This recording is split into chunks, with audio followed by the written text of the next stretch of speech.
You don't get to play even a fraction of all of your ideas of preparation for them. And these two guys, looking down at 5-time world champion Viswanathan Anand, 2-time world champion, current world champion Magnus Carlsen, and realizing how much effort that they've put into their chess careers and their opening knowledge. It's breathtaking, actually. They're amazing players, all of them. Absolutely. And we have the opening move. E4. Is Vishy going to be accepting that? Remember, he played the English in game 1. Right. Yes. I guess as Michael white. Adams. Right? Yes. So will Vishy be satisfied with E4? No, not quite. Well, at least he'll take it back. I remember that Carlsen didn't take it back yesterday, right? He just left it on the board. There we go. And just on that note, I'm expecting D4 from Vishy. He did play the English, as mentioned, against Mickey Adams. But it was E4 that he used in Norway to defeat Magnus. What's your guess today? I'm going to go with D4. D4 does seem to make a little more sense, I think. For me personally, it's Vishy always plays both. He's more of an E4 player, but, well, let's see. Well, then maybe we switch cameras, too. We switch cameras. To the showdown. E4. Oh, no. Are we going to see a Berlin? E5. And the players are getting underway. If there's one player that I would not like to play the Berlin against, not that I would like to ever play the Berlin, is Fabiano Caruana. That is true. He is unbelievable at finding some kind of advantages in pretty much every variation of that opening, and he's proven it even against world champion Magnus Carlsen. We do have the possibility of several Berlins today, as we have E4 by Vishy. By Vishy as well. And a king pawn defense by Magnus, and Alcane bishop b5, the Ruy Lopez. And it seems that we're going straight My into it. goodness, across the board I'm seeing Spanish all the way. all the way. It's definitely the fashionable thing to do. When it came into fashion, thanks to Vladimir Kramnik's victory in his 2000 World Championship match against Garry Kasparov, everybody and his brother seems to be playing the Berlin. Yeah. And we do have that between Vishy Anand and Magnus Carlsen. And I might just say that in the recent Sochi World Championship match, the Berlin basically decided the outcome of that match. It was the last game, and it was Vishy on the black side and Yes. Magnus on the white side that decided the World Championship in a Berlin defense, and we have that today. With the bishop e6 variation, which there's actually an incredible amount of subtleties in the Berlin. It's kind of difficult to explain exactly why you're playing h3, why you're playing king e8 as opposed to playing bishop e6 directly, why you don't play h6 with black. It's just, there's a lot of different approaches. You can't mix and match all of them, Right. but there are some different ideas here in black's position. The idea of moving the knight from f5 to e7 early has become pretty popular. But of course, putting the bishop on e6 is probably one of the main lines and will remain as one of the main lines. Right. It's interesting that line of knight f5 to e7 to g6. That was really made popular by Zoltan Almasi, the Hungarian grandmaster. The ironic thing is that what we know is the model setup for black is right now black's pieces bishop on e6 and the knight on f5. They would like to reverse themselves. It's the knight that would like to be on the blockading square e6, and then the bishop would like to be on that nice diagonal attacking the c2 pawn. That's like the model setup. Right. And from White's point of view, although we understand it, that he wants to use his kingside majority. I mean, I keep looking at all of these Berlins, one after another, and it's like White very rarely ever gets to use it, except for something like 20 moves down the line. Well, and when he does, like Grishuk did, he gets punished. he gets heavily. punished for advancing his kingside pawns. So it's still a mystery defense, but very popular at the highest levels. Mickey Adams and Levon, thank goodness it's not a Berlin, but the queens did get swapped. Both Levon Aronian and Michael Adams have it in their repertoire as black to essay the Marshall Gambit. Yes. they're lifelong proponents, the both of them, as black. They're willing to sacrifice their pawn on e5. Current world champ, Viswanathan Anand, this position, Magnus decided to avoid the h5 move, which is all the rage right now, and they're in bishop e6 and now rook d1 territory. So the Berlins, the niceties, the histories, these players having played each other, as you mentioned, Yaz, Magnus just defeated Anand from the white side to win the world championship. Amazing what this opening that used to be considered absolutely dubious. And if you think about the fact of the generations, back in the day, we would have said Berlin, yuck, nobody plays that garbage. And then Kramnik wins the match against Kasparov. And this generation, I'm sure, including our newbie here, Alejandro, the youngster, he's probably thinking, yeah, of course the Berlin's good. I never knew a time when it wasn't. Right. I gotta admit, I don't remember a time where the Berlin wasn't considered just a normal mainstream opening. It's funny. Somewhere out there, Arthur Bisguier, a former U.S. champion Grandmaster Arthur Bisguier, is smiling because his whole career he played the Berlin as black. And I remember in the 1975 U.S. Open in Lincoln, Nebraska, it was a strange U.S. Open championship because one of the top discussions, that it was almost like a panel, a forum of discussions, was by the year 2000, would computers be good? And would a computer ever defeat a grandmaster? And would a computer ever become a world champion?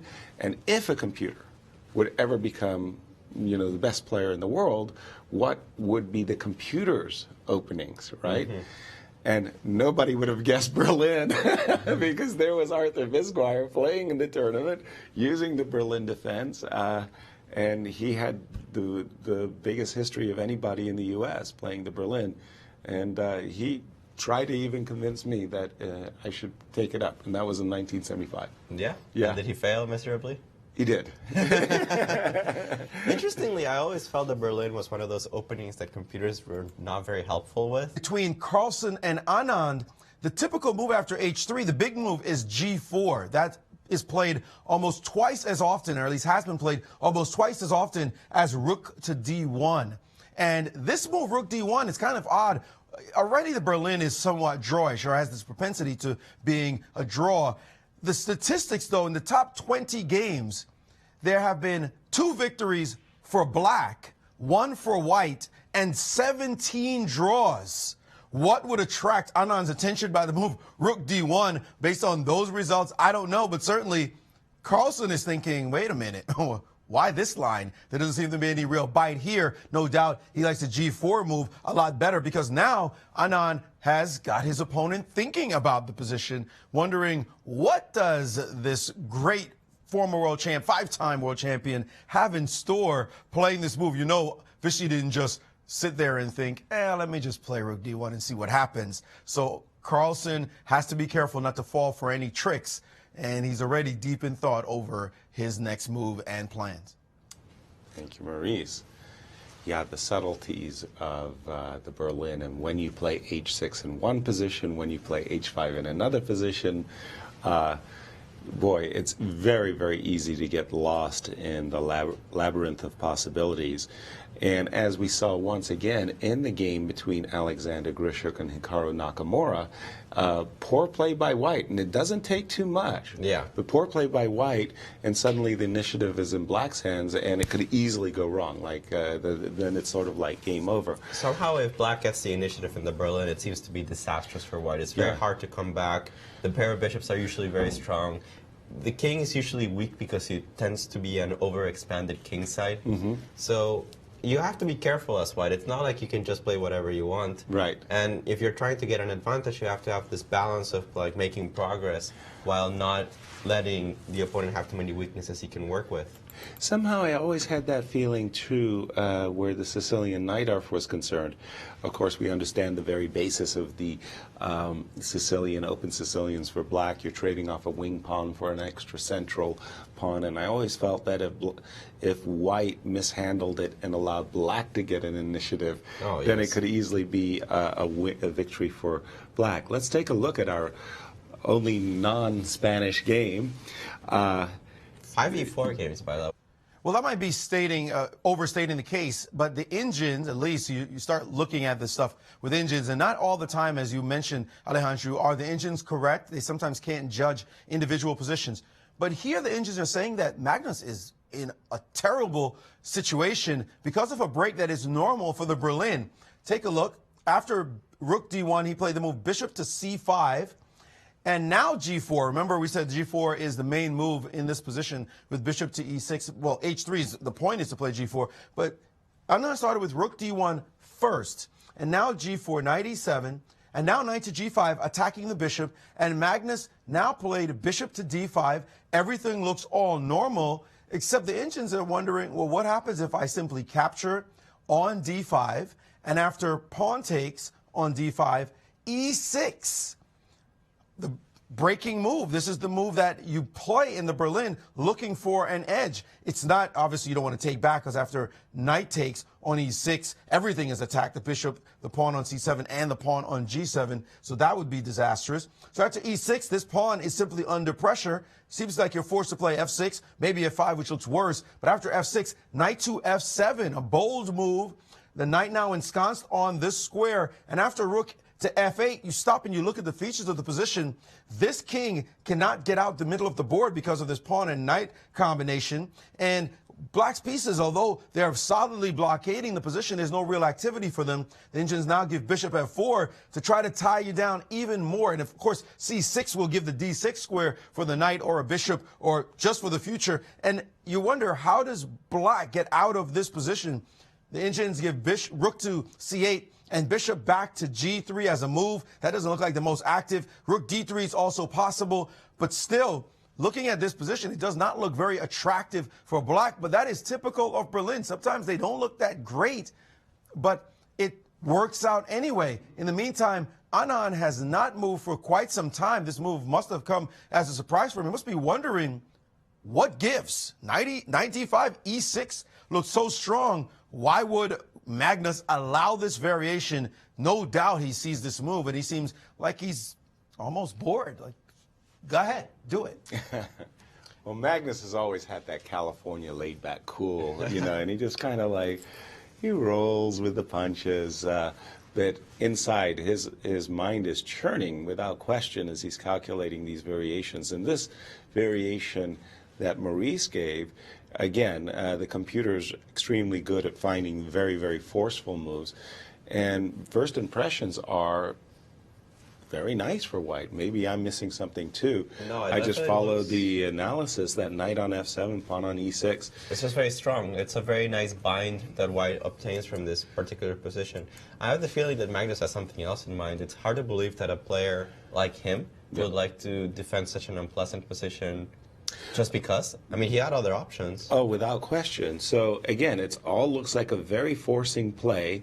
We do have this situation on the board. If you take on d5, I think you have to take with the pawn. If you take with the knight, you're basically in a Berlin without any of the compensation. The two bishops, some good blockade, and you lose your light squared bishop for free, which is something that white is chasing around all over the board. Right? To try to eliminate, and you're just giving it up as if No, I'm assuming as well that c takes d4, d5 is the forced. And then, as we say, I mean, white is absolutely aspiring to play this move, e5, e6, the normal breaking move. Yeah, there's no chance of taking on e6 with any kind of compensation. Clear. So all of these moves look very forcing indeed. Yeah. Now, on a good day, I mean, okay, sure, this knight actually a bridge too far, okay? There's no coming back. But the knight, for the moment, is nicely protected. You don't, as Marie said, like to play a move like c6 because then you're just giving up the d6 square for either knight or bishop. I think this bishop looks really bad for black after bishop d6. Yeah. Hence, mouse slip. I apologize. Rook c8 to guard the pawn on c7, and now the bishop dropped back according to the computer. Bishop g3. That was the computer's move. But I really like that move. You always have the option of playing f4 sometimes. That's what it's all about. about. My king. To play f4 and f5, and also the bishop drops back so that knight g6 is never a tempo. You can't move the knight without cost. Yeah, it now you will have to cost you the d5 pawn. I mean. You have to come up with a move here for black. Exactly. Whereas White's moves are very simple: King G2, F4, F5, and I'm yeah. taking over the game. Even as Maurice mentioned, Rook D3, move the other rook into the game. And sometimes a rover to the queen side. It seems like black's so desperate that you want to sacrifice an F7. Not because the knight's particularly dangerous, but just to be able to actually play something. I just don't see what he moves. Exactly. So, and same thing Maurice mentioned. You can give back the exchange. You do get a pawn. Black will play C7, C6, but as we say, two results. Yeah. Maurice, nice piece of analysis there. Game position here, and I haven't looked at it yet, but I thought, is it possible in this position to play for, well, I want to play for knight to G6 and knight to H8. Is that possible in the long term? Would it make any sense? Move C6, looking to play knight G6 and knight to H8. The only way it looks like how else could I get rid of this stupid piece? But it turns out the engine is saying if you dare do that, B4 comes into the position, oops, and now you can't capture, you can't move away, in fact, because of knight to D6 check and your rook is hanging. So you must take this pawn, and now rook A to B1, and this is starting to look horrible beyond belief. If I don't want to move my bishop, for example, with A5, where we know this thing is going to get attacked, you still have to move the bishop and keep control of this square. Bishop to C5, and now rook B7 is one good move. The engine's also screaming bishop to D6 as another, and this is going to be all she wrote. This position looks terrible beyond belief, so no easy move. It looks like the exchange sacrifice will be forced. Anand is unquestionably looking exactly at that exchange sack and these lines and wondering, how does this guy plan to get out of it? And he did not capture on D5. He played knight back to E4, avoiding the variation that looked super powerful. I think that Magnus dodged the bullet in that line. At least the engines don't see anything else. A surprising development there, not going for a line, maybe respecting the opponent a bit too much, playing that move, knight G to E4. Wow. What to say about that? That's just a remarkable non-decision there. And again, there wasn't too much to calculate. I don't know. Perhaps it wasn't very forcing. Well, perhaps he just didn't think it was as clear as we see it. And of course, it's easy for us once we get the knight to F7 and we get it on the board to see that black's running out of moves. Mm-hmm. But maybe he felt like black was getting some kind of counterplay somewhere. I don't know, maybe something like F5. Maybe he saw some variation when you take on E6 and black's getting counterplay. I'm not entirely sure. Well, we would definitely look forward to Jennifer post-game interview. Counterplay? What? I don't see the counterplay either. There's no counterplay. I'm just trying to understand. I really don't know. Yeah. Maybe he thought black can castle here. Yeah. Rook F8, bishop. That's funny. Do you suspect he goes to castles? No, I doubt it. But I do recall a story of Bent Larson told me. He had been playing an open Sicilian, and there had been a trade of queens on D8. He played king takes D8 and moved his king back to E8. And there was a heavy middle game. And he noticed that at one particular moment his opponent went into a deep calculation regarding a sacrifice. And Bent understood that he was rejecting it because of the castles. Castles saved Bent's king. So sometimes you do, but not in a Berlin. You never forget that black has a castling option in a Berlin. It just doesn't happen. I wanted to just take a look around the horn. Again, a different flavor, a different approach to the Berlin. Weird Berlin structures.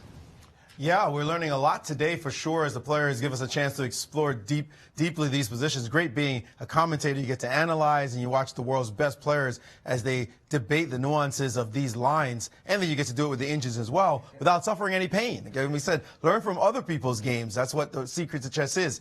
Well, this position, I have to remark, there's something that I'm remembering, a tendency in Anand's games to really like his knights. If you look at a lot of his games, particularly this was shown in the World Championship match he played against Gelfand, Anand loves to play the move bishop takes knight, even sometimes completely unprovoked. He seems to really prefer knights to bishops, the structures that you get in those positions. Take a look at that World Championship match and just pay attention only to the exchange bishop takes knight, and see how often Anand played it versus how often Gelfand played this particular exchange. It's something like 2-1, if not even more. Anand really prefers his knights and will keep them on the board for a long time. And we see he has already played bishop takes knight. It was typical in the Berlin. But here he had the chance to play that variation that included playing knight takes bishop. If you remember, he had this just a second ago, and he did not play it. Instead, he played the move knight back to e4.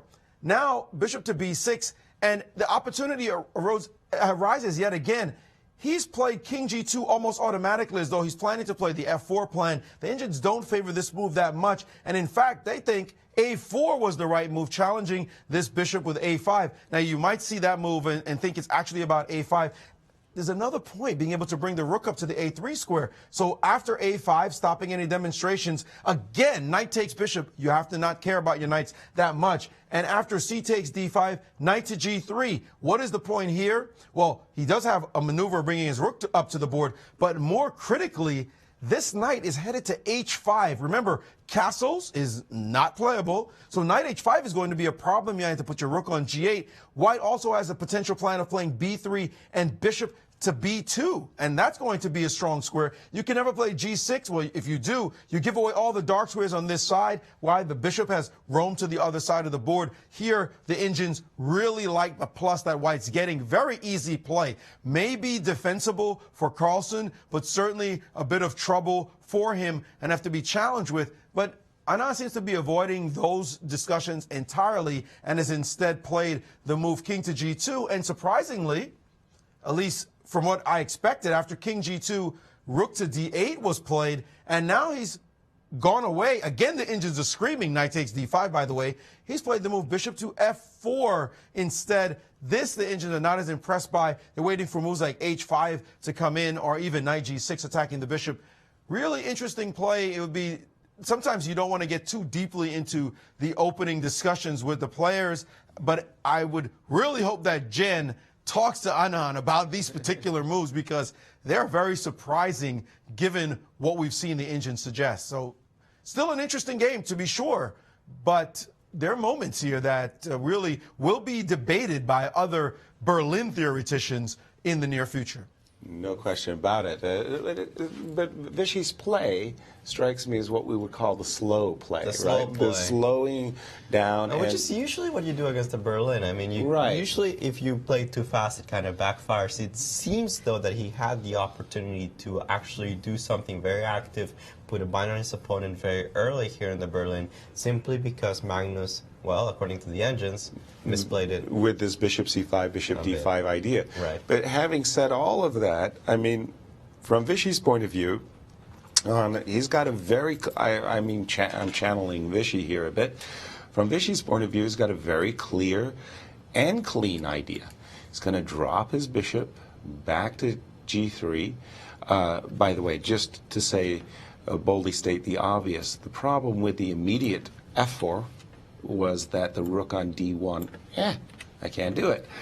The problem with the immediate f4 was that the rook on d1 needed further protection, because bishop takes e4 check, knight takes e4, rook takes d1 was clearly Magnus's threat. So the move bishop f4 protects, connects the rooks together. And Vishy's idea is to drop his bishop back and then go f4, f5. And I understand the computer wants to play h5. Bishop would drop back to g3. And, you know, in Vishy's mind, what he's seeing is, how are you going to stop the trundling of the pawn up to the f5 square, keeping in mind Black's rooks aren't connected, and Black's king still hasn't found, well, pardon me, the Black king's rook on h8 hasn't found its way into the game. At the moment, all the business squares along the h-file are covered by white. It seems that there's a possibility that Magnus isn't in as much trouble as he could have been, but he's still not completely out of the water. I do think that Vishy still has a more pleasant position, especially for being a Berlin. We'll have to keep an eye out on this one as... In content, I want to put it like that. Definitely. And I have to go to that Magnus Carlsen game because it's got me... I find it personally gripping, and I was about to say the big move here for Vishy, as he's slow played the Berlin is we've talked about the majority of pawns on the king side that white gets. The 3 black pawns on f7, g7, h5 are matched by the e5, g4, h3, and f2 pawns. And let's get those doggies rolling. Let's play the move f4. Very compelling move from White's point of view. He wants to play f5, boot the knight backwards, and continue his expansion. And Vichy has played this move, and I believe we've seen a trade of pawns on g4 by Magnus. Yep.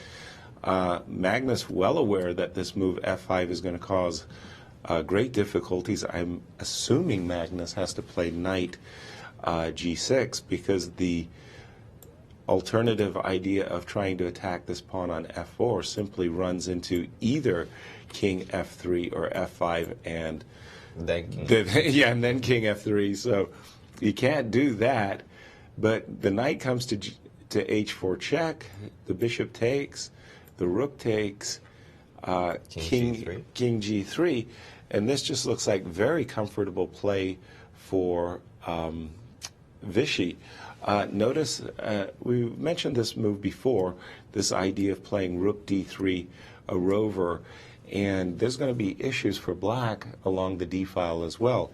So I'm thinking that Vichy's got a considerable edge here. Unless I'm missing something, it looks very comfortable for Vishy Anand. Well, now just as an idea, since I wanted Yes, to... please. Well, I'm not saying it's particularly a good idea, but instead of going knight h4 immediately, since probably you want to play f5, I'm going to maybe let you do that. Okay. And I want to play this kind of weird move, king e7, and I'll explain the reason I want to play this a little bit later. Okay. f5, knight h4. Takes.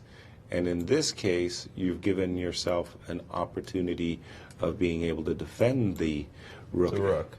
Which I'm not so sure it really changes the evaluation of the position, but at least my rooks are feeling a little better about their lives. So you think you drop back with your rook as opposed to just giving up this pawn on d5? I mean, I was kind of hoping to create some kind of play with the bishops. I was actually planning on playing rook dh8. Rook dh8 and going for it. Okay. At some point you have to. Yeah, sometimes you just have to bite. Right.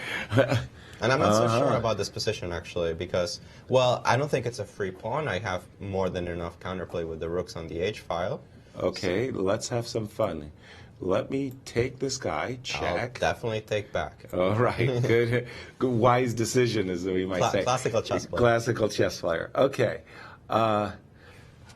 I'm excited by the opportunity of getting a free hit against the king. Let me toss in this check. Okay, I don't think I have a choice. The choice. Yeah. You got to take it. Check. Oops, that was a mouse slip. I shall boldly go forward. Yes, there you go. Up and the now board. you want to go knight g5. I do. King takes f6, and I'm assuming you want rook takes d5. I'm not sure. I was knight f3, rook takes d5. Let's go with rook takes d5. That's really good for you. That's because the most knight, exciting option, at least, the right? knight definitely is controlling a lot of good squares, and my rooks look a little silly. You've doubled rooks on the h5. I'm not convinced it's that bad for black. I mean, you have king still, g6 here in this position. Yeah, exactly. And then f6. Yeah, I wanted to say something similar to that as well. Yeah, I have c6 also coming. Yeah. It's not completely just play on one goal, but it looks good for white. Yeah, it's definitely fun because there is again, Jennifer and I just love showing every possible type of checkmate that could occur when we get this opportunity to show them a nice one. Rook f1, very straightforward. I suppose you would want to trade that guy. Well, I was thinking f6.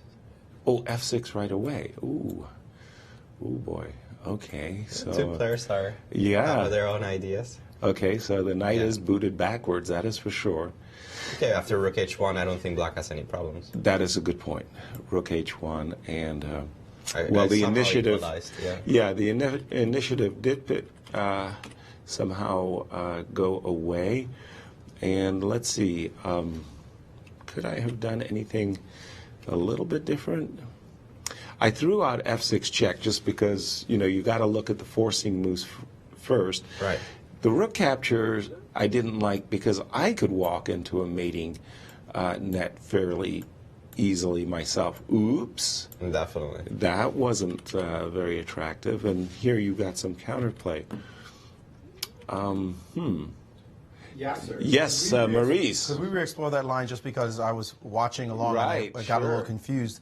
Let's take a look at the variation you just looked at again with G5. Yes. And let's just analyze that a bit more carefully. So if we can get the board. You got this position, takes, because I really like White's activity here. Rook over to F1, F6. Whoops, not F. That that C6 was the nice one. F6, yep. So Knight forth. F3. Knight F3. And here you He guys went mentioned Rook H1, I think. Rook, maybe you have to check. You can't check for. Yeah, because can't you trade here and play Knight H4 check? Am I You missing could, but I'm not so sure the knight on F5 gives you enough to claim solid advantage. The king, I guess, is dropping back. We get normally. No, I'd rather. Oh, sorry. Oh, yeah. I guess I need both in order to. You want your rook on D7 and your knight on F5, and you've got. So what happens if King F7, Knight F5 first? Knight F5 first, and then I guess king comes to E6. That slippery black king. I'm a little bit concerned that there's going to be some counterplay along the. Well, why does my mouse some counterplay against these pawns? Your rook could come to C1 or B1, and for some weaknesses. What if Rook D2 now? Rook D2. Now we're going pretty far, but I have the feeling that even though you have a nice knight on F5, That's about it. That's about it, yeah. Yeah. Rook B1, Rook E1 also probably was okay, just to avoid some counterplay. But definitely Interesting variation. Now, this is very far-fetched. I mean, this King E7 move looked very interesting to me. And this is the game position, but it's very and I do want to do the humble brag that King E7 was played by world champion Magnus Carlsen. Well, he's a very good player. Not bad. Yes. It's only natural he would find your move. Yeah. So by the way, guys, it looks as though these games are heating up, despite being, as we say, boring. Maurice. Well, we talk about how the engines are often confused about the Berlin, and sometimes they assess the position as better for white when it turns out that in the long run, the position will be quite fine for black. Well, Alejandro, despite your suggestion of the move king to e7, it looks like the engines don't like that move and think that white still has a real edge here, but it's going to be in the main area of the move that Anand seems to be avoiding so far, which is the move knight takes on d5. Get rid of that ornery bishop. But let's start with the move rook to h1. You still want to play the move f5 in the position. And the key point here is if you were to play the move bishop to d4, the engines want to play knight takes. Give me that piece. And after c takes, don't worry about it. We're going to play knight to c3, keeping an eye on this pawn in the position so that the rook can't quite leave, and not minding this endgame at all. This position does not look like it's a big edge for white, but the engines really like the possibilities here. I find it somewhat hard to believe. It seems like black should be able to handle this minor piece ending, but if you look at this position, white does have the big edge off the extra pawns here. He's going to be able to play the move f5 and then be left, as far as he's concerned, with a rook and bishop against knight and rook, which is often a superior ending. That's the Bobby Fischer ending, as it's called. And then maybe get an f5 and put some pressure on the position. Really interesting here. It's still, I find it hard to believe black with no weaknesses is that much worse and is not going to be able to defend this position. But still, for the moment, the engines think that white is actually better. Actually, that endgame really scares me. Yes, I do. I'm really scared for black in that position, specifically because after f5, I don't have a square for the knight. I think there's a lot of variations in the Berlin where black does take on c3, but still they're in a lot of danger. And I remember a couple of Karyakin games that he played with black, where he plays an early takes on c3, and he just narrowly escapes defeat by having some counterplay on the queen side, taking all of those pawns while he's getting destroyed on the king side. Strangely sharp play in the Berlin.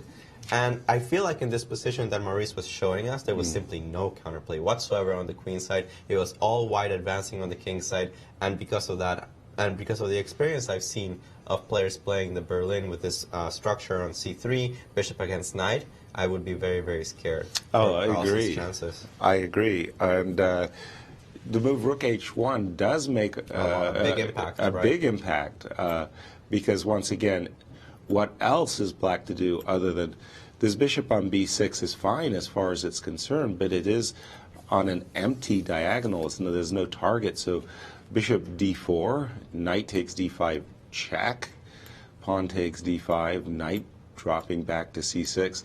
I mean, I wouldn't take that knight. Yeah, I'd probably not take. I'd probably play some move myself, like c7, c6. Yeah. But when you just, your first reaction is, oh, this is probably okay for black. But just look at it a few more minutes.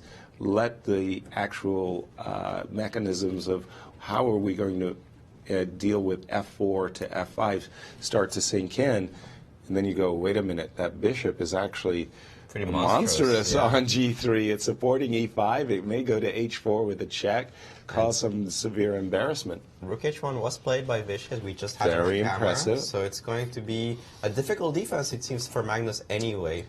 And again, this is very impressive play. When you slow play against the Berlin, and so far Vishy's done it very masterfully. A big hat tip, Maurice. Well, I'm not sure about masterfully because it looks like he had better ways to play earlier, but maybe, as you say, the slow play, he's definitely done quite well. Kept everything under control so far. And this move, king e7, it looked very good at first, but the more you look at this control chess, it looks like maybe Magnus is in a little bit of trouble here, but the key is that move, knight takes d5, and then also willingly playing knight c3 and doubling the pawns. That's not stuff that Anand is afraid to do. I remember a game he played against Ivanchuk with the blitz.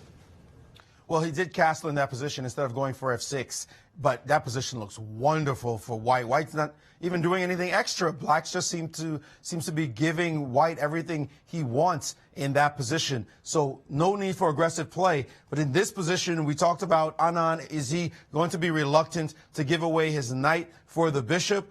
Well, this guy's pretty good. He said, I'm taking this piece now. Time to milk the cows. Knight to c3 is on the board at the moment, and he's willing to go into that endgame we have been discussing. And you might ask the question, well, what if it's just a massive trade? We just trade off these guys, and because our pawn's under attack, let's kill this guy, and let's just trade off this piece, and what's the big deal? Well, the problem is handling this position right here. How do you get your knight back in the game? If you try to play the move f6, well, now e6 lands on the board, and this horse is out to pasture with no way to get back home. So this is a challenge in the position. The engine's giving a big edge, with a piece up, actually, evaluating this position as a whole piece up for good reason. You can't get the knight in the game anyway. In any way. So after bishop takes c3, b takes c3, rook h1, now there are problems. f5 is coming, rook is coming to the square h7. If you play something like rook g8, you're groveling already, trying to keep the position together with knight back to f8, and now a check on this square, and suddenly you see white's pieces are just growing in strength and power. This position looks really bad, and if Magnus allows this trend to continue, he might see his second defeat in the Berlin at the hands of his nemesis, Viswanathan Anand, and he would drop, by the way, in rating incredibly to the 2820s. Now, Magnus would be basically 60 rating points, about 60 rating points off his all-time high. The players have been shedding ratings for a while now. If you look at the top 20 list, the players, it seemed like they were growing. We had all these 2800s. Topalov went there, Naka was there, Fabi was there, but now Magnus is the only one there at 2832. If he loses today, he'll drop into the 2820s. Topalov is already down to 2790s. Kramnik, out of nowhere, has surged. He looked like he was on the downswing. He's now number 3 in the world. And Anand is down to 2795. Of course, a victory today would push him over 2800 once more. You see the rest of the players on that list. Fabiano all the way down to 2787. He was up at 2850s on the high rating, in the live rating list. But Magnus dropping precipitously. This one, the loss today, would just be a shocker and be miserable for him. So he's feeling the tension of the moment, and Anand looking super cool, like he feels like he has this one under control. Well, it's not something I thought I would say about 1 year ago when we had all these 2800s, but yes. If Vishy wins, we get another 2800 in the world. It would not just be Magnus Carlsen, the only 2800. Well, again, Vishy has been so underrated. His achievements has just been towering. And when he came back to become the challenger by winning the candidates tournament and qualifying himself for his match with Sochi, he played sublime. Phenomenal. It was really Phenomenal. a great, great event. And, you know, World Championship matches, you know, each one has their own particular flavor and stories. And I felt that somehow when he played his home match in Chennai, that he was under much, much greater pressure than Magnus, and I don't think, you know, we saw the best of Vishy in Chennai. Sochi was a much closer match, but when they play together in tournaments, you know, like great elite tournaments like the Chess Tour, Vishy seems to be much calmer, both at the board and in his way of playing. He seems to just have great positions against Magnus and puts the world champion under pressure. Well, it also reflects on their scores. Magnus Carlsen, from their 2 World Championship matches, is +5 against Vishy. He won the first one 6.5, 3.5. That's +3. And the other one he won, I believe, 6.5, 4.5. And +2. So +5 in the, from those two matches only. But their overall lifetime score, excluding draws, is 8 wins for Vishy and 10 for Carlsen, including the matches. So Right. look at the tournament results, right? Right, 8-5, 8 to essentially. 5. Yeah. So outside of this matches, it seems like, well, Vishy is a tough opponent for Magnus. Without question, and we're seeing it today. Maurice has been thinking, what do I do now? Right. And he's been thinking about it for quite some time. And we as- didn't like this idea of taking on c3, especially because it gives up the e5 pressure, which is right now what's holding him back from actually playing f5. Right. So perhaps he will keep the bishop, but Play a move like, for example, c7, c6, just tossing out a move. For The example. problem I'm having with that, I understand exactly what you mean. You want to stop me from playing f5 by maintaining the bishop on d4, attacking the pawn. I had it in mind that I was going to go knight e2. The difference, well, not much of a difference, but the point is, like in a previous variation, whenever you grab the b2 pawn, I'll attack the bishop, and my rook will eventually land on the square b7 with a thunderous check. Thank you very much. And not only even that, I'm actually not only taking on b7, but also forcing your bishop outside of the diagonal, which allows me to play f5. So this could very easily, I mean, like just like a flipping a switch, be over, and nothing Magnus can do about it. And He's gotta look at be the world so champion. careful. He is sweating it because he understands that the strategic pluses in the position all belong to his opponent. Right. No, absolutely. I think Vishy's very happy with the position. And actually, I was a little surprised. They've actually played a ton of Berlins. Against one another, yes. One another. But if Vishy wins this with white, this will be the first Berlin with white that Vishy wins. Wow. Yeah. How ironic is that? Yeah, I was actually very surprised. I was just asking our... I would lose that in a bar bet. I mean, wait a minute. What, you know? I was just asking out to our statistician, FIDE Master Aviv Friedman. And yeah. He has confirmed to me that, as far as you can see, Vishy has never beaten Magnus Carlsen with the white side of a Berlin. I beat him with the white side of a Rui Lopez, but it wasn't a Berlin, in Norway, Right. Stavanger.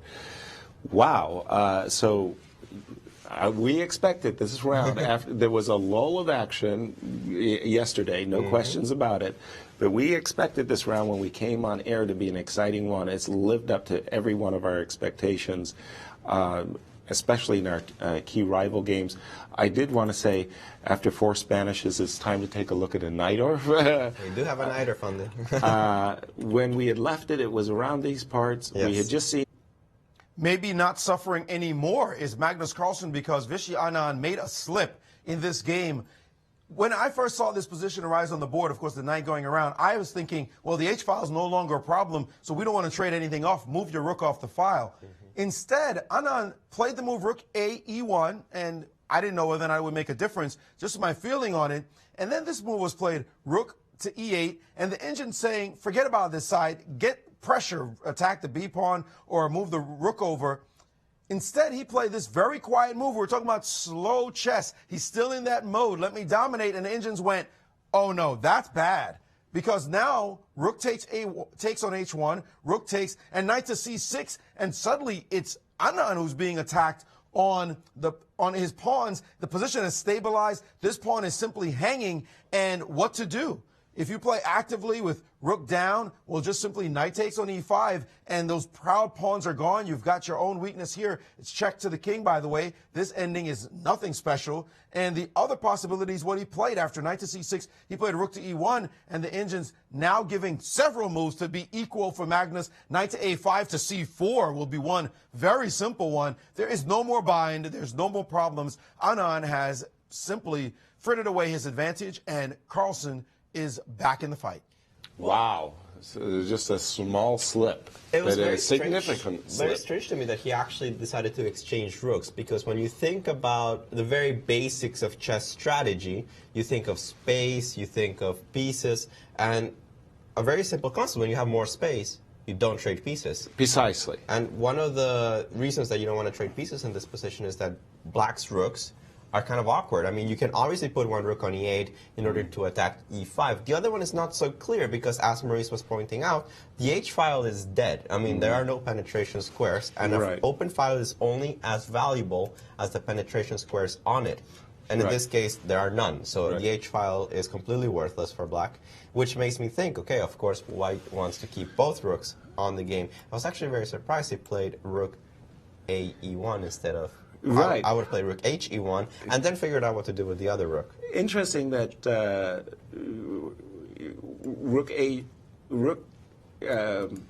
the e file was attractive to players who wanted to play for the e5 e6 break, whereas I was thinking that white was going to double his rooks on the d file, because there's a king. There's a king sitting there on the d file. And I was thinking that, well, okay, I'll go rook d1, and if the king were to drop back, for example, to c8, I was thinking that what white wanted to do was bring his rook to d3 and, prepare moves like see some kind of break based on c4. But definitely abandoning the h-file in this moment when as you were mentioning, all the business squares on the h-file are properly protected, means that this rook is actually a spectator in the position. And from white's point of view, keeping the pieces on the board, playing for e6 as well as c3, c4 made great sense to me, and I really thought that Magnus was going to be in big trouble. I mean, losing is strong, but it's very easy to imagine that if you made some kind of random passive move like c6, and that's a very poor move, by the way, after trading, it's clear who's dominating. The e-file is far more important than the h-file. You can get into trouble very quickly. Exactly. You can just slip. You could be dead before you even realized it. And the knight on e7 has to guard this g6 where the rook can slide over, pressuring the pawn on g7. This looks like an awful position, and this is a major, major slip. Vichy will really be kicking himself, and finally, just to close, I liked what Maurice was saying. Knight a5, knight c4 looked very narrow. Bring the knight to a very powerful post. He didn't do that. He actually played the move g5. Whoa. Which I got taken aback when I saw it also, but actually it doesn't seem so bad. There's no way to actually get to the pawn, and because of the locked position, there is no way to make progress here for white. How do you actually even do anything? You cannot really trade the pawns and pass on because you give me the 6 square. Exactly.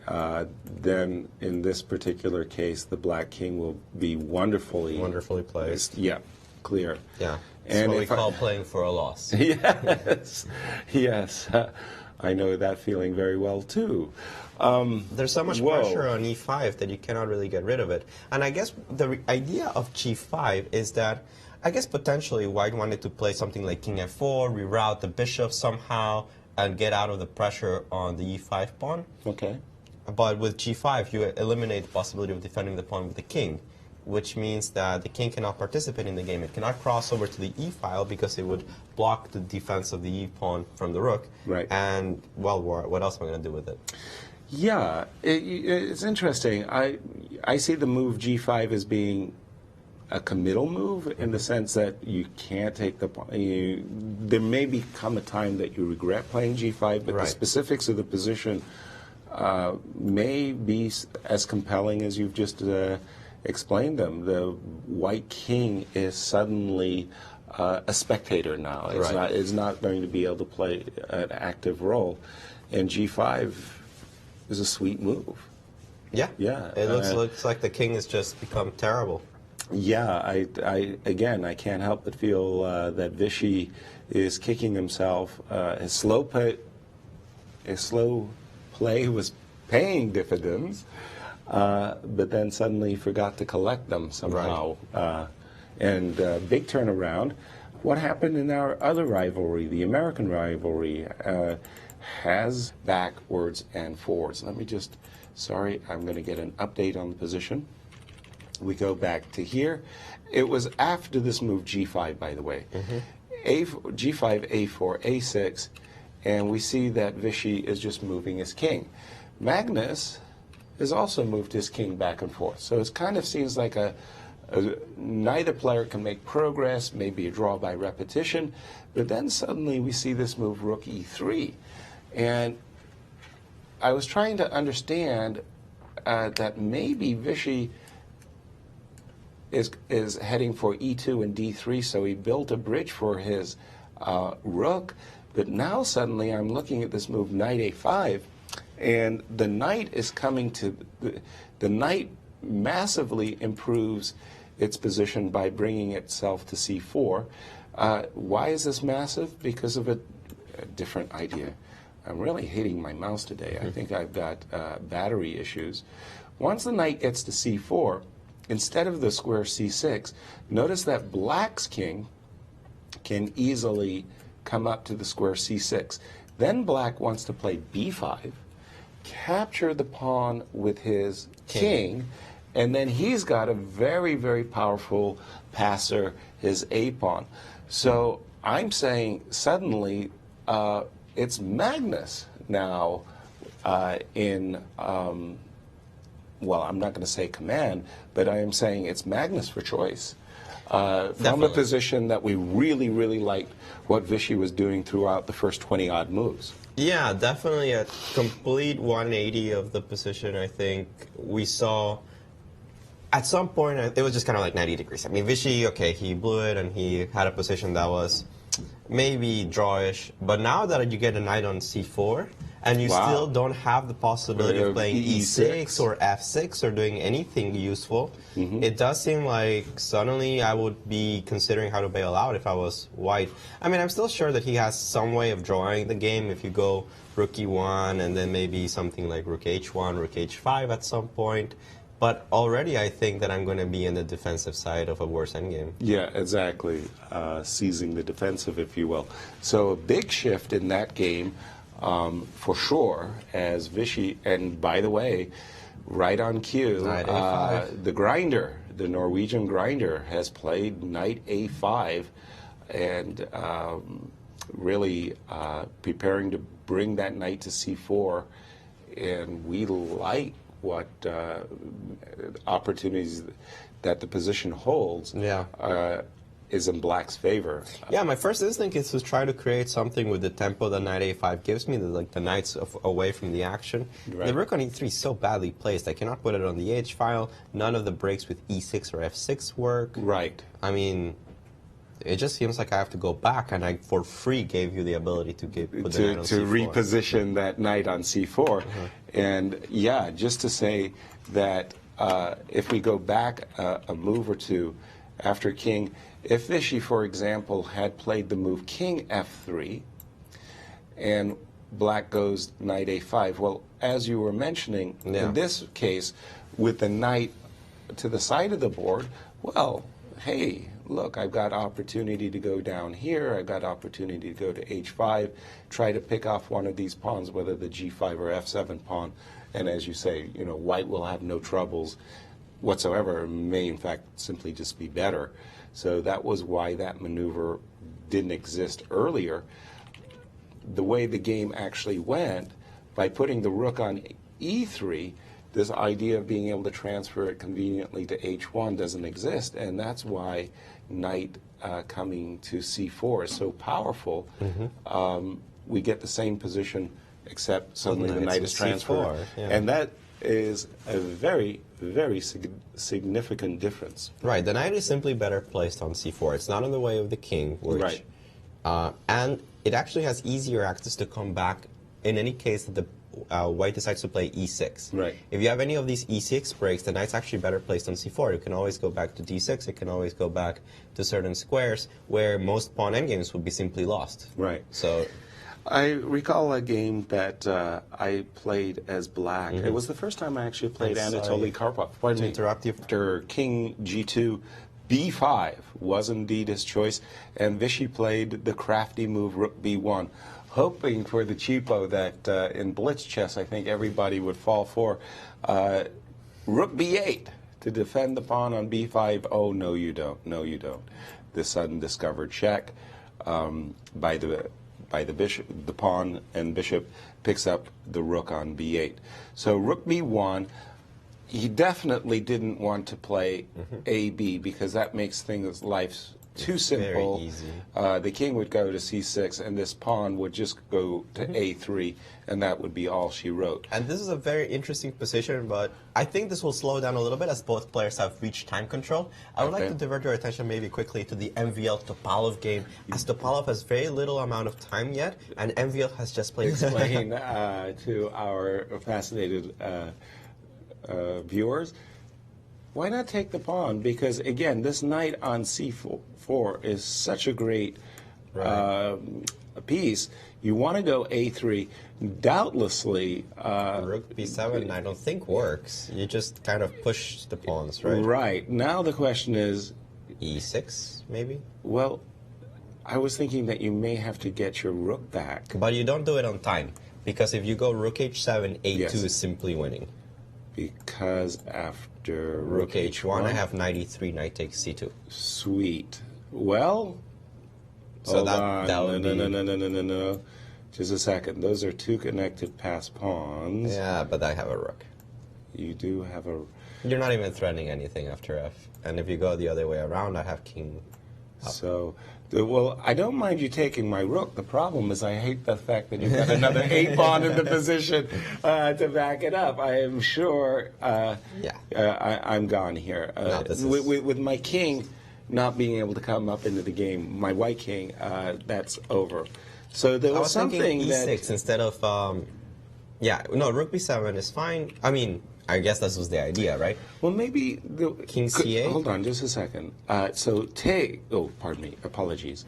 Takes... did Vichy have some... e6 trickery. Yeah, trickery. That's a good word. I like that word. E6 trickery that Magnus didn't like, that he felt that... I'm not sure this works. I mean, I have king d8. f6, you're throning a perpetual at least. Yes. Back and forth. Well, yeah. E5? So no more perpetuals, right? e5 locks out the bishop, and knight on c4 is a monster. It's a Thor. It's a strange name for an octopus. Yeah. And so maybe some miscalculation here by Magnus. He just... Okay, but I want to see this rook b7. Yes. King c8, rook takes f7. This doesn't work, and then I go e6 here. Oh, pardon me. Now you go e6. Okay, I'll go a2. And then do your worst. Check. Okay, now I have to pause. I walk into a discovered check. No, then I lose my rook with check. I apologize. I had nothing to pause. But this is just a perpetual. Oh, this is now your perpetual. Okay, I can't. Okay, I need a good move here for black to avoid the perpetual. Yeah, because in the variations where you lose the rook, I'm queening myself. So you don't have enough. Got it. I got you fully. I thought this was the idea. Maybe not It's a so darn clear. good idea. How does it go? A2. Yeah, rook c7 I think is Rook okay, C7, fine. king. Rook e7, Rook E7. and I am afraid of no man.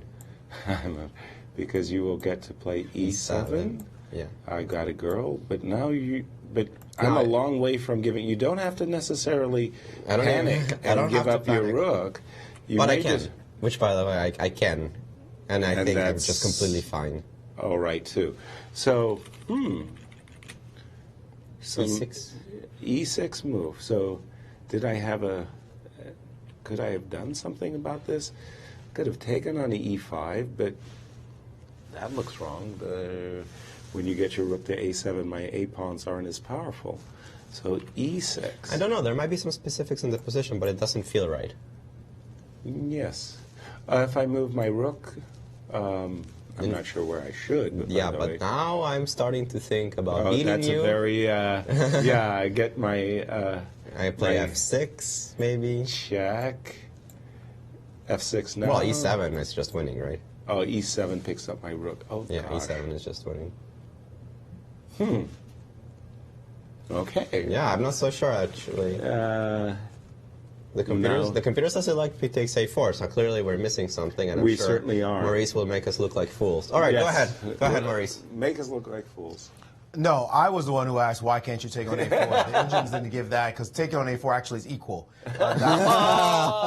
Sorry about that, guys. That's just my buffoonery in that position. Actually, what the engine is like is either knight D2 or give me this pawn on E5.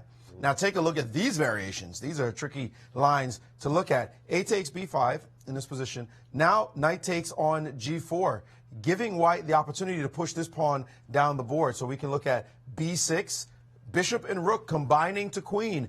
Black says, do your worst. I don't really care. Now the move king to F2. Knight takes F5. Go ahead, queen the pawn. Wait a minute, I'm about to get a queen. Actually, I'll give you that opportunity. Now the point is if you queen, and I'm not going to do it because my engine always freezes. I'm a little afraid to put that there. But the point is to play knight e4 with check after you queen. When the king moves, take that queen and then take the c pawn and have a knight and 5 pawns, count them, against a rook and pawn. That's the way the engine wants to play. But granted, even in that position, it's not like it's showing a 2-point, 3-point advantage. It's showing 1.7 at the moment, which is pretty strong, definitely a lot. But we know rooks are very tough at fighting against pawns, can get behind the pawn, and the knight is not so easy to support that pawn from queening. So this is the main line being given by the engine. That's what he tried to avoid. He could have also, in this position, played the move knight to D2, in fact, and this would have been even more advantageous than the line that he played, chasing the rook off of this B1 square, the point being to get the knight to E4 and forking these pieces, and now he's ready to take the pawn and make some challenge, so that's an even better move. So that's what he should have played. Still win the position. He may We do still have- win, but I'm not so convinced about this rook h8 move. It looks a little strange. And Anand did play bishop f2, which is not what I expected. I was like, What were you thinking? well, give me the pawn, is your expression, right? Gift me the pawn. Well, I'm not sure it's a gift because after the king comes to C6, the rook is going to be passively tied down to keeping an eyeball on that A pawn. That A pawn is really close. And you can, you know this is not good when Yasser Serow is sacrificing a pawn Pawns. for it. And, you know, the gift of the Yes. extra pawn is actually these doubled guys on C2. If I took one of them off, you wouldn't feel its effects. No. So yeah, this may be a little difficult for white, and therefore Vichy played the move bishop f2. It's kind of a clever idea, which is funny because white was so tied down to this e5 pawn, but now that he feels the pressure, he's gonna decide, okay, this guy's not worth my defense. Let's actually focus on the things that I need to do. And in this case, activate the bishop, controls c5. It also controls e3 away from the knight. It looks like an overall kind of an interesting move. Well, let me play the devil's advocate for a moment and say that with the bishop no longer eyeballing the b8 square, and all the business squares are being protected on the h file, let me swing my rook back to the defense. Whoops, there goes my mouse. Right. Of the b5 pawn, I'll play rook b8.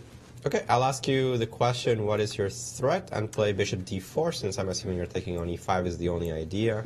Yes, of course I was planning to take on e5, and I was also planning to get my Thor. Let me get my Thor. Knight. I'm not so sure I'm scared of the knight on e4. Well, I'll tell you why you should be. You want to play some c5 trickery. Precisely. But unfortunately... You've got that one sewn up, have you, somehow? I don't know. Can I play rook a1? Rook a1? I guess you want to play and always take with the rook back, right? Yes. I definitely want to keep a passed a pawn in the position after. A takes b5, rook takes b... Give me my rook. There it is. Rook takes b5. Yes. Dragged it. Do you see how I forcefully dragged it up the board? Didn't want to replay. I mean, really. But again, okay, this is looking good. Worse, yeah. Yeah, so maybe Anand still has some problems to fix after rook b8. Well, not the only move. But certainly something to... And prevailed. Yes. So because Magnus has been having such a sloppy year, seen his rating sink, a win by Vichy for the tour for all kinds of reasons would have been a real big blow for the world champion. Conversely, if Magnus can pull this game out where he stood very, very badly, probably losing at one point, and turns that into a victory himself, he's right back in the tour, in the thick of things, and gain a big swing on the rating. Well, also important is to realize that everybody was talking about it when Carlsen lost the Topalov game, that had he actually made the move on the board, which is the obvious move, check, he would have made it his opponent. We're talking about Stavanger game one, round one of the inaugural Grand Chess Tour. And that... A lot of people huge swing. And a lot of people said Magnus Carlsen, because of that loss, went into a streak of losses, a horrible Norway tournament. Right. Some people say that's not the case, that he just was going to have a bad event anyway. Completely up for speculation, but it is clear that losing or winning can put you in a certain mood. And I mean, Magnus is also a player that's very streaky. You see him go 5 times in a row winning. He did so in Vaikanze when he won his tournament. I mean, he didn't do it because he started off very well and can maintain the lead. He started terrible. Right. And then he went on a tear. He beat everybody on a row. Right. Well, everybody says there's no luck in chess when it's absolutely not the case. There's a great deal of luck. And that was very, very unlucky. Here he could be very lucky. So I agree with those who felt that that was a huge swing. Maurice, your insight, your point of view. A fantastic world champion is still in play. Viswanathan as white is struggling to hold a worse ending against Magnus Carlsen. When we left it before the interviews, bishop f2 was played and knight takes e5. Anymore. I really like this a pawn. Maybe I'm under the wrong the impressions of my game with Karpov, but I still like this a pawn. So what are we going to do? Take on b5, I guess. Exactly. I mean, otherwise. Otherwise you just down a pawn. Now, let's say I go back. You know what I'm kind of wondering is what my rook or your rook on h8 is. My rook on h8 is poorly placed. I want to put it on a8. Of course, and I want to push my pawn as quickly as I possibly can. So how to continue the position? I'm not so sure. I mean, b6 is always an idea. Suddenly I have my own passed pawn. Right. And, well, as long as I can put a bishop on c5, I have good hopes of defending it pretty permanently. Okay, just a second. I'm not getting, oh, there it is. I got my response from my rook, b6. Yeah. Bishop c5. So I also had some ideas of maybe playing rook e1. Rook to e1 and just harassing me. I get that too. I get harassed a lot. Let me go back and deal with this b pawn first. Okay. I will play rook e1, yeah. Rook e1. I'm going to come up with my king. Wait, what? Really? I'm going to go here and here. Yes, sir. What?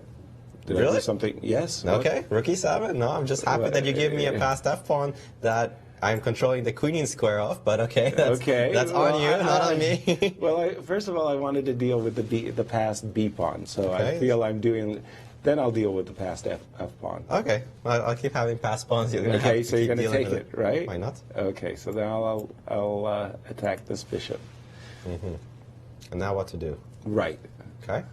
The problem with the bishop is that this stupid It doesn't have C3 some square. good square. Yeah. You know what? I would like want to take the remove C3 pawn. throw it in the garbage, So and be that- like, well, I'm right, right. That's impeding your defense of the queening. But okay, let's say I go bishop d4, Okay. Well, I'll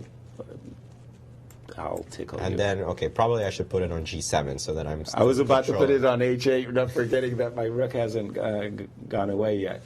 Okay, so Now it gets tricky, I think. a5, a4. Now I understand why you put your bishop on g7. So you want, when I go knight a5, I wasn't to be kidding about able- getting rid of this Getting bishop, yeah. rid of this pawn. Very good. Yes. So sorry, just to share with the our viewers, what we're saying is that after a5, rook here, I was going to go a3. Then I'm going to go f6. Okay, but now your bishop's... No, because I always have f7, so I should be okay. Okay, so I'll take a pawn. Give me your rook. Well, here I think I can just equalize. No, actually, that's not an equalization with take on a3. You're still up a pawn at the end, even though I don't think you can win. Rook takes, knight takes. You're going to go here. Right. Yeah, the pawn on g5 is It's just a little weakness. too weak, I think. Yeah. This should be close to a draw, I think. But still, maybe Yeah. black had some chances. We're not going to see this. Actually, Magnus Carlsen took on g4, which is Wow. not what I expected, but okay. After takes on... Very greedy. Well, I admire that, by the way. Take It's those one of the pawns. qualities you see in a chess player. Yeah, you need you need to be greedy, and especially when you've got this opportunity to take a lot of pawns to do it. Knight takes g4. Maurice was mentioning a line like this Yeah. in the past too, where somehow there was even a knight e3 check, Right. takes f5 kind of hop. So right now you're up a pawn, which This is was a good thing. pretty good, but I've got some activity finally, and your knight for now on g4. I'm not particularly ideal. Yeah, I not agree. crazy. I would like to put my bishop on d4, but I'm not so sure to do it right away. Well, that's a nice tempo. I can imagine Wanting you're to play. wanting to do it, and Yeah. also sidestepping any issues with rook Rook h2 H2. check, Right. trading minor pieces. So I like this move, bishop d4. What can I do other than centralizing my rook? Rook coming to the h file. Yeah, I was actually afraid that you're going to lose your knight. What if you're going to play if I take on c6. c6 and then And go- then, but you have knight e5 still. Well, I was going to play king g3 right away. Okay, let's go back. No. Sorry, Yeah, king g3 right away might work. king g. I didn't want my knight to go into purgatory over here. You wanted to put it on e5. I was trying to centralize my knight. That's correct. Okay, so it's probably still okay. Maybe I should take on c6. Let's assume I took first. Yes, so because, that I have wouldn't to have take this the king. option. Now you'd give me a check, Check. probably, Yeah. and I got to go to a ugly square. But And then, rook f6, there's no way that black's winning this position. yeah, I agree with that. Not I to think- say that white has any advantage, but But should I draw? yeah, I agree. Yeah. Now suddenly the bishop is looking very good. So knight takes g4, bishop d4, and the players are moving quickly. So let me just get up to date with the position as it stands. He did take on c6 first, which Clear. makes a lot of sense. And now we're expecting the move bishop d4 by Viswanathan, and he's reached for it, and there he goes. It looks very drawish. And also, I like this way for Vichy because now, even like you say, even when you fling that pawn, that c pawn up the board, you know this bishop is just suddenly so good. A moment ago, there was this knight on c4, this really, really powerful blockading knight. So Magnus has slipped. I really like his position at this point. I'm going to have to ask Maurice where Magnus went wrong, because I thought his advantage was really great at the point that he played the move b5. I think he had mentioned that he didn't like so much this move rook h8, but Maurice, maybe Okay. you can Clarify. refresh our mind. Yeah. Yes, it was exactly at this moment, in fact, where he played rook h8. Where it was just too esoteric, this move, not concrete enough. And instead of playing this move, rook h8, the Indians like to move knight to d2. That was a critical move in this position, giving Magnus a big advantage, over 1 point, thinking that the a-pawn was going to go, the knight was going to get to the great e4 square. Remember, from e4, it's attacking the bishop and the c3 pawn, and the a-pawn after it gets there. The bishop drops back, then the e-pawn is going to go just directly. So a very strong move was knight to d2 in this position. His move, rook h8, has definitely thrown away most of his advantage. And now, to get to this position on the board, they're just saying nothing, zero. A slight edge for black, but being down a pawn is white. You just feel very good about that assessment. That means that white has more than enough compensation for the pawn. You know, I was thinking about this game, what result might have meant if Magnus had lost going into the 28-20s, tumbling down further. But then Vichy blows the game and allows Magnus to possibly win. And we just expected, in the past, let's just say it straight, Magnus would have just steamrolled the guy. Any advantage by Magnus would have been enough for him to dominate. And instead, he has allowed Anand to come back, again showing that he's not in the maximum form that we are used to from this great player. So he's still in a funk. He's going to come out of this game. You know how Magnus is a big edge. Usually if you have a really giant edge, you think, I'm going to win this game, and if you blow it, then you're disgusted. Magnus is the guy who gets a tiny edge, especially in an endgame, and if he blows that, he's disgusted. Remember that ending he had against Aronian here in St. Louis at one of the Sinkfield Cups, that he had to play super precise chess in order to win the game, and when he didn't, we thought, wow, you had to play like an engine, and he came in and thought, come on, that's basic moves for me. That's his attitude when he's sitting at the chessboard. He feels like if he's supposed to grind you down, he will grind you down, and it just will happen. He's not playing that kind of chess right now, and I think he's going to come out of here definitely feeling like he allowed, A, himself to get into a terrible position, and B, to not win a game that, by his standards, his lofty standards, he should have won. Not looking great is the world champion right now, still in a vulnerable state, and not playing chess like the best player of all time, or at least the highest rated one of all time. He's not even playing chess like himself. Yeah. Yeah, this is not the Carlsen that... Man, there were so many tournaments. 2010 to about 2014. Man, he just gave him this position that the computer gave like 0.25, and you were like, come on, this is ridiculous. 25 moves later, it was 3.5. Yeah. Suddenly, and then he won. Yeah. And he won every game. But, you know, he was so much better today. And, well, technique didn't really impress me. As Maurice mentioned, this esoteric, I like that word, move, rook h8, just not concrete to the position. I mean, it has me baffled. It seems like Anand just has too much counterplay in this position. See the variation we were analyzing. Right. Our main line, if you will, a move or two a while ago was that the knight was being attacked by the king, so the knight would drop back. But this very important check to drive black's king back, and then the rook would swing across to pick up this pawn. Bishop takes, rook takes. Looks completely drawn. Looks like a real drawn ending. And that's what we're expecting. And I don't know, when you're lost and then you are winning and you made a draw, do you say, okay, it was the objective result, but I still feel disappointed? Or when you were winning, then you were lost, and then you came back to make a draw, when are you happiest? I don't know. I mean, I don't think you're happy in any of those situations. I agree. When you're 2,800, you're disgusted. That's what you are. Come on, these guys are so good. When you get a great position, you're supposed to convert. How often are you going to get that position? And Anand's position was just wonderful. Many moves, different ways to win. And then he just played so slow and you know, you call this masterful performance of slow build, but he just did not. For a while it was. He just did not do that, and now he's got this position where he had to defend, and then can you imagine the feeling in your heart when you're thinking, I was dominating, and now, oh my goodness, I'm going to lose this game. You're feeling terrible as it is. I think that Anand would be the one who felt better, though. The fact that he didn't end up losing. It's kind of like when you win the last game of a chess tournament. Even if you played badly, it's better to win the last game, lose the second to last, and win the last one than it is to win the second to last and lose the last one. You always have a better taste in your mouth being the one that won the last game. So we see this, that I think that it's going to be Carlsen who felt like he should win and is going to step backwards instead of forwards, as opposed to Anand, who felt at the later stage that he should lose and then stepped forward.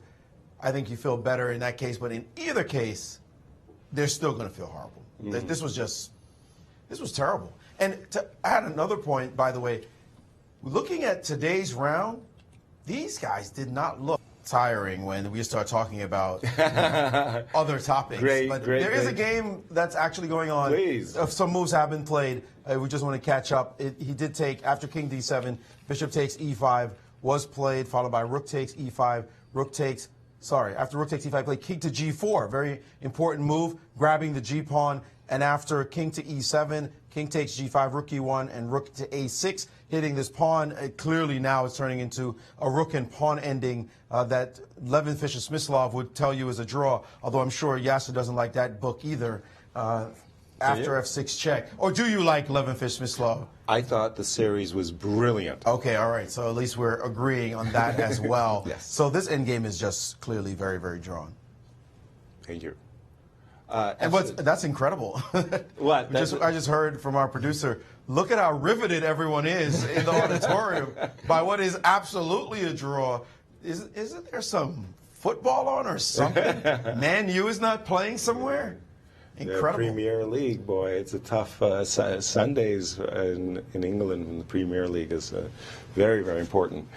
Well, it is pretty drawish. I mean, there's very little hope of any player making a mistake that would cost them the game. Mm-hmm. Even most lines where somehow miraculously Carlsen ends up a pawn, they'll be very, very drawn. Okay, so give us a demonstration. You're white. You just played f6 check. I will avoid the move rook f6, which will cost the rook on f6. Mm-hmm. Correct. So instead of that, going forward seems to be kind of suspicious because I always can get checked from g1. Though to be fair, I'm not so sure if it's really all that big of a deal. Because your king is pretty far offside, right? Though to be fair, so what? I mean, you're losing the pawn on a5. Okay, well, let's take it concretely then. Let me go now, here. Concretely, this has the problem of taking on a5 and c4, I believe. Precisely. That was the point, that rook takes. Now, actually, it turns out your king is well placed. Perfectly placed. Perfectly placed.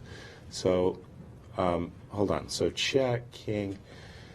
If I go behind, let me take it like this. Mm-hmm. And then I go king g6. King g6. Now I'm a little bit afraid of a move like rook check or rook check and king takes. Mm-hmm. I'm going to be forced, I'm afraid, to go back. King and h6. Let's say I go here. Aha. And then I take on a5. Yes. I'll go here. Aha. Very tricky. Now so you have some check ideas. just simply drives me to a better square. Right. Agreed. Completely agreed. Mm-hmm. Yeah, maybe. But I don't know if I have a threat, actually. That's the weird part. I'm not sure I have... Well, you're threatening rook c2, I think, right? Rook c2, king g6. King e5? Then I don't have c4. c4 because thank you. Yeah, thank you. Okay, do have a threat. Yes. Very good. Yes. Finally a threat. Yeah, okay. But as we said, moving the king forward was really unnecessary. Well, just a second. Is this still not a draw, or is this... probably still a draw. I just made it hard on myself. Oh, right. So you think you even have a simpler way, if you will, from the starting position, check, not rook f6. Not rook f6. No, but okay. I think it makes a lot more sense to keep the king defending the pawn on f5, and especially covering the e5 square. Okay. You can drive me away, which you might as well do, I guess. In this particular case, let me try to hang on to Anthony over here, the A pawn. Okay. And this is the kind of position... There should be a novel called Anthony the A pawn, by the way. Books for children. Just Anthony the 8 pawn. Anthony, some stories about, 8 pawns. Never mind.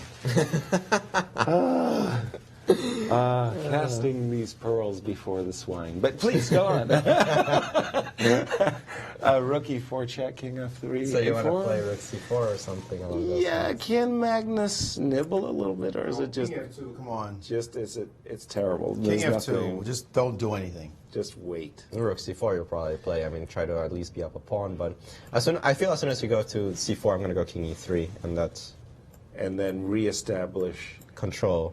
Yeah. here. When the This king way. goes forward, I mean, it should be just... I agree, because draw. then you also Have can check, give me check, some checks checks, yeah. on the Mhm. side. Yeah, Yeah. very nice, very nice.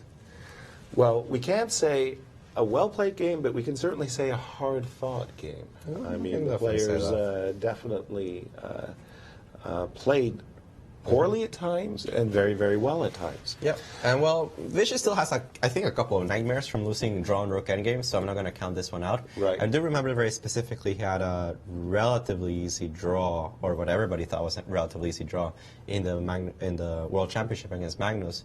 And I remember very specifically a position where it would have been a draw, except his pawns hindered his own rook. Right. Yeah. Yeah. Vishy lost a rook and pawn endgame, which was almost impossible to lose. Yes. By the way, just to continue the discussion, I also like certain authors. Some of Gary Kasparov's books I thought were very good. Some were others were overrated or poorly rated. But I thought Gary overall really did some really quality books. I want to say, again, I mentioned John Nunn.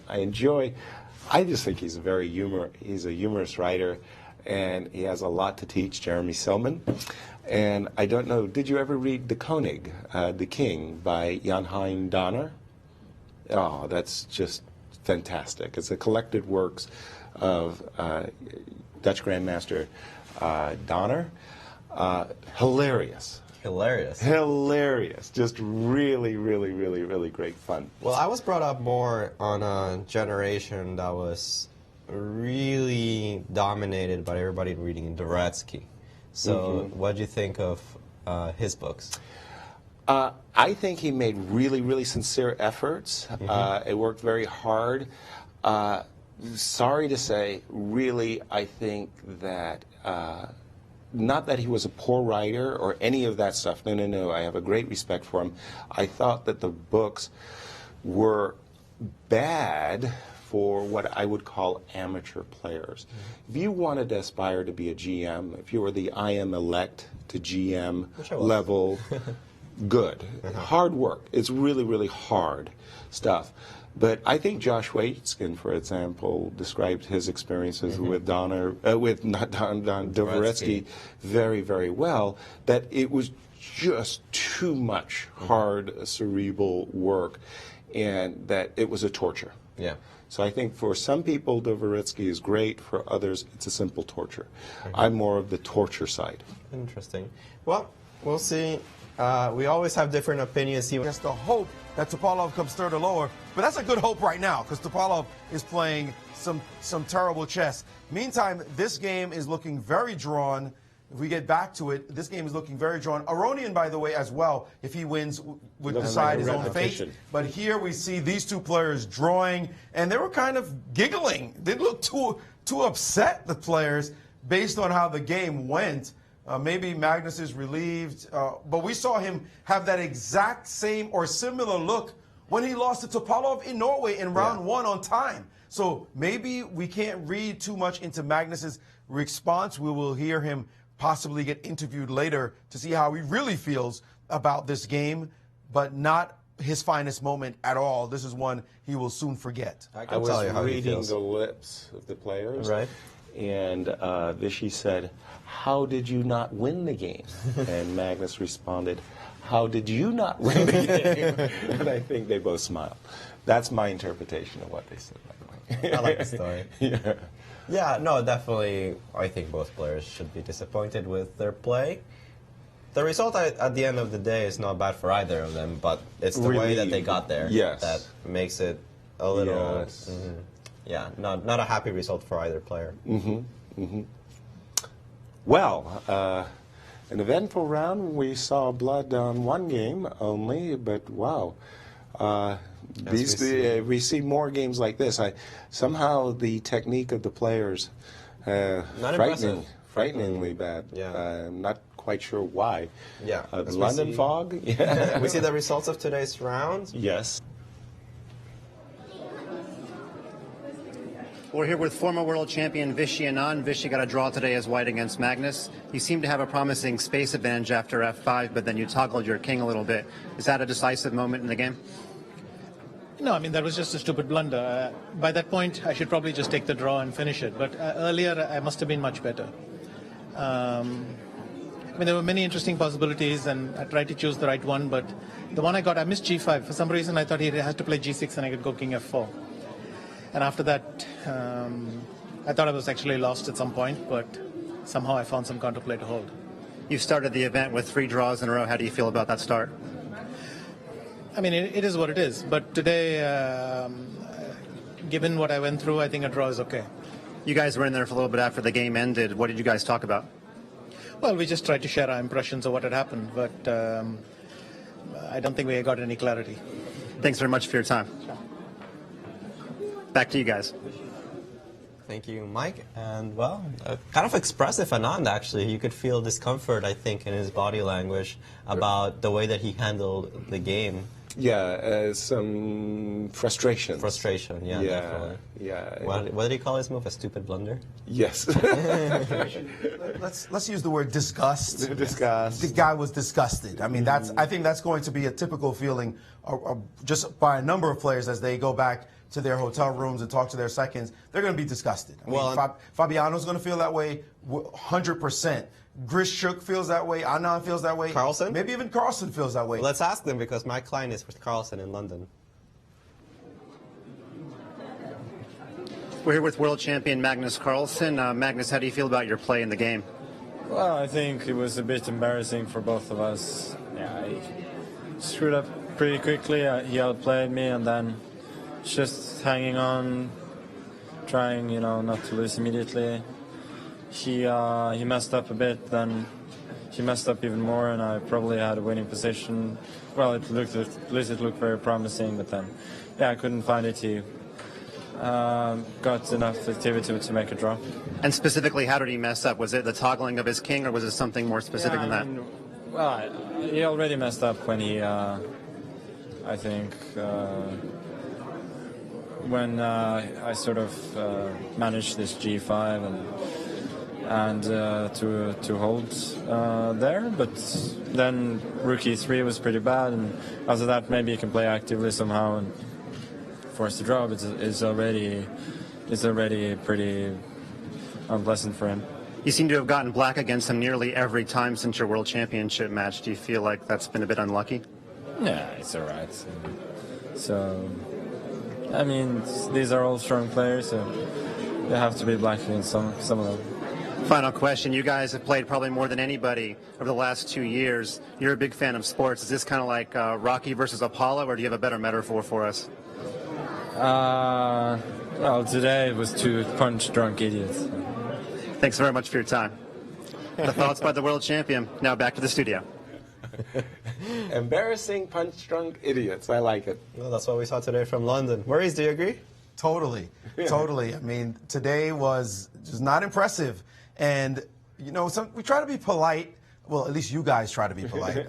I'm usually pretty obnoxious about these things. But, frankly, when you see them play like this, you tell it like it is. This is some terrible play. And they, by their lofty standards, they're such fantastic players. They do not expect to play chess like this. They would not be able to play chess like this on a regular basis. Otherwise, they would just tumble in the standings. So they say it like it is. I really like when they're honest, they're blunt. Hikaru Nakamura is one of those. We see him do it time and time again. Even if he wins, he says, oh, come on, I can't play chess like that, though. And when I've got to play real moves. And so these two players, rightfully angry at themselves, and they're thinking it's time to fix this. This is a good thing because we could expect them to do so in the upcoming days and hopefully see more accurate chess and also more decisive chess as this tournament goes on. Well, we expected a bloody round at some point, and we didn't get it. But still, I thought the chess was very interesting. It was definitely not a snooze fest as round 2 was. No. Well, thank you for joining us in Alejandro. London. Yasser, thank you so much. Lovely broadcast. We'll see you tomorrow, 2 hours Bye. later.